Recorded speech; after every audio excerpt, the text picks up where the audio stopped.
ఇదేంటో తెలుసా? మినప్పప్పు అనుకున్నారు కదా మీరు కూడా. కాదు, బార్లీ గింజలు ఏదో బాత్రూమ్కి రాకపోతే అట్లా మా అత్తగారికి ఉడికించి ఇచ్చేవాళ్ళం. వెంటనే డాక్టర్ దగ్గర ఎందుకు చూద్దామని ప్రాబ్లం సాల్వ్ అయిపోయేది. అలా మాత్రమే అని అనుకున్నాం ఇన్ని రోజులు.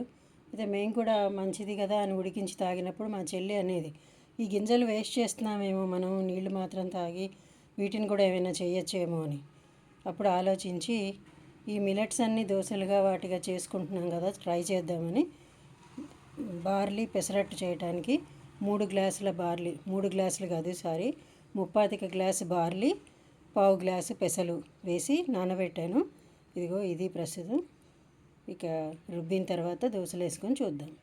దీనిలో అల్లం, పచ్చిమిర్చి, కొద్దిగా అటుకులు వేసి గ్రైండ్ చేయబోతున్నాను. మరీ పలుచగా కాకుండా ఈ మాత్రం మందంతో వేసుకుని కొంచెం నూనె వేసి మూత పెట్టాలి.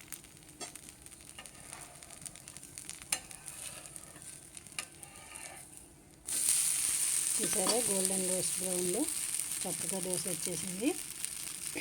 బార్లీ పెసరట్టు మీరు కూడా ట్రై చేసి చూస్తారా మరి?